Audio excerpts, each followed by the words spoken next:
Février kalo kileta ani wolonvla samba flani muga ani kile aw munu ban fle sanga na ka wakati anga bololo kanala mali konna la yan fukata se mali ko kanama ambe aw befu aka wakati o tugala aw tun sigilimbe ka ka kunafuni mi ma kono ni o wati sedi malikunafoni.net aliye jabaraninka ayaw bismillah.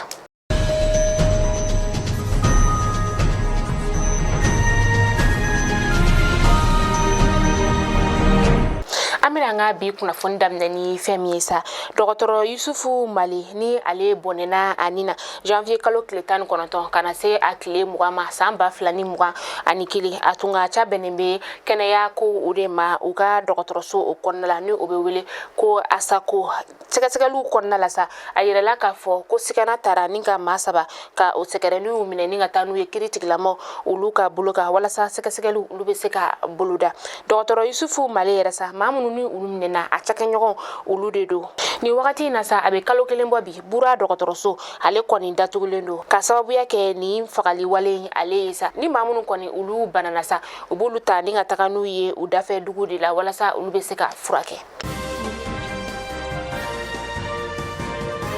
ansongo kaufe no anga ulumasiri tabamumbe no uni ansongo ma ulu koni farala nyogon ka ninga sigika kuma imbola femi kansa ode uga dugulade ubeseka danata ninga da ulumasiri tabao ka tuga mina ka irula ka fo ko ulube no de uga lakana ulu kama uga udeme uga barala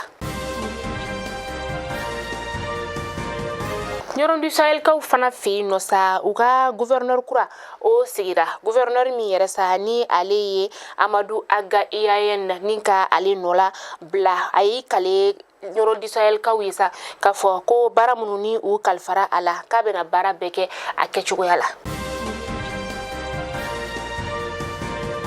Sente nyama ni oye colonel Maliki Njawiye ale wulila ni ngataka inyada Bamako tutike bauka akera Février kalo kiletan saba samba flani muga ani kele akani bonyogon yerela sa akera kle damadama kofe Imam Mahmoud Diko ale kele ngaboka kuma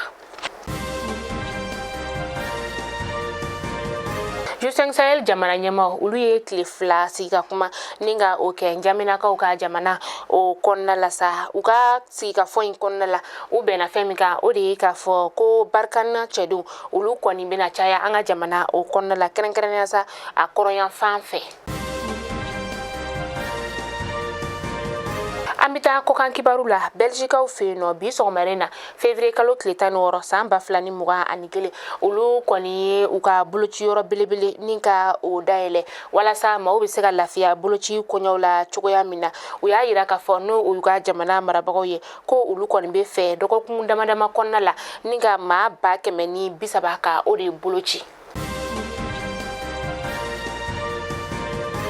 Kunu Février kalo kletan woro samba flani muga ani kele Europe ka jamana kon la sauka faranyon kan jekulu mbino ulu kon kele no ka dama kasi sebe ninka odo bololo do jugala bololo mi rasa ni albe wele ko TikTok dama kasi sebe yere do wi femisa odi ka fo ko ma u koni ulu teka u ka hake ninka asoro bololo alila Amina nga kunafoni datukuni femiesa anduzukun kaminkaminindo ka sababu yake anga karamoko bado ni alebe wili ko Sheikh Adama Sirima Jara ni alebe katika ufeno kerenkeren nasa kati dugabu andaba maka wele sirama kunu nege kanyafu o wakati lasa Sheikh Adama Sirima Jara yeresa ni betumbe aledo anga dineta fanfelala antayana ka shito sambi olonvla odila amedo oke alaka bada dali noya ananga furi bei